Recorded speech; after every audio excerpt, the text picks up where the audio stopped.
tarixda 3 ta ulug' do'stlar o'tgan ekan. Agar joiz bo'lsa bir og'iz aytib beraman. Muhsin ibn Abdulloh degan yetishgan shayx o'tganlar, katta alloma, Iroqda yashaganlar. U kishining 3 ta do'stlari bo'lgan ekan. Shu 3 ta do'stlari bilan doim do'stlik aloqasida turar ekanlar. Do'stlari ham ko'p bo'lgan, lekin asosan 3 ta odam bilan qiyomatda savob olamiz, bir-birimizni qiyomatda Allohga guvoh bo'lib, so'roqlardan o'tishga yordam beramiz deb ahd qilgan ekanlar. Birga yoshligida o'qishgan ekan, birga o'sgan ekan. Shundan keyin bir kun Muhsin ibn Abdulloh juda boy bo'lib, o'ziga to'q bo'lib, sharoitlari yaxshi bo'lgan kun keldi. Shu kuni xayoliga bir gap keldi. Shu meni 3 ta do'stim, bolalikdan do'stim, bir-birimizga juda ham yaqinmiz. Shu uchala do'stim ham yaxshi bo'lib ketdi. Bir dunyo bilan sinab ko'ray deb dilida sinagis keldi. Haqiqatan dunyo do'stimmi, oxirat do'stimmi deb sinadi. Choparlarga aytdiki, palon yerga borsalaringiz, Basraga meni o'rtog'im bor. Shunga borib Muhsin ibn Abdullohning boshiga ish tushdi. Fabrikalari yonib ketdi, odamlarga beradigan narsalari qolmadi, o'zi bir qirda o'tiribdi. Odamlar undan qarzlarini so'rayapti, holi bir tang ahvolda deb tushuntiringlar dedi. U nima deb javob qilar ekan debdi. Choparlar borsa, u do'sti yo'q ekan.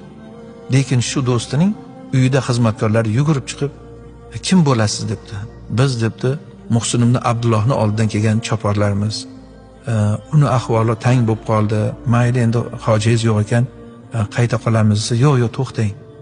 Siz bizga ayting, nima bo'ldi ularga?" desa, shunaqa yondi zavodlari, fabrikalari desa, "To'xtang. Hojamiz har safar bir safarga ketsa, 40 tuya mol boylab ketadi. Mabodo Muhsin ibn Abdulloh degan do'stim bor Iroqda, boshiga ish tushib qolsa, men yo'g'imda qurib qaytmasin. Shuni berib yuboringlar. Agar shunday ishida sizlar men yo'g'imda, meni o'rnimda ko'mak bersalaringiz, shu ko'maklaringiz evaziga men sizlarni qullikdan ozod qilaman" deydi. Bu safar biz usta hojamizni xursand qiladigan bo'ldik. Uning yaqin do'stiga boshiga ish tushganda o'zlari yo'q bo'lib turib, biz o'sha ishni bajarishga qurbimiz yetib qoldi. Mana 40 tuya deb molni olib chiqib bergan ekanlar. Haligi molni olib borib Muhsin ibn Abdullohning choparlari Muhsin ibn Abdullohga aytgan ekanlar. Shunda bu do'stimdan ko'nglim to'q. O'zi yo'q bo'lib, o'zining qo'l ostidagi xizmatkorlarga mening tashvishimni qilib 40 tuya mol boylab ketgan odam mendan oxiratda savob so'rasam hech ham qizg'anmaydi.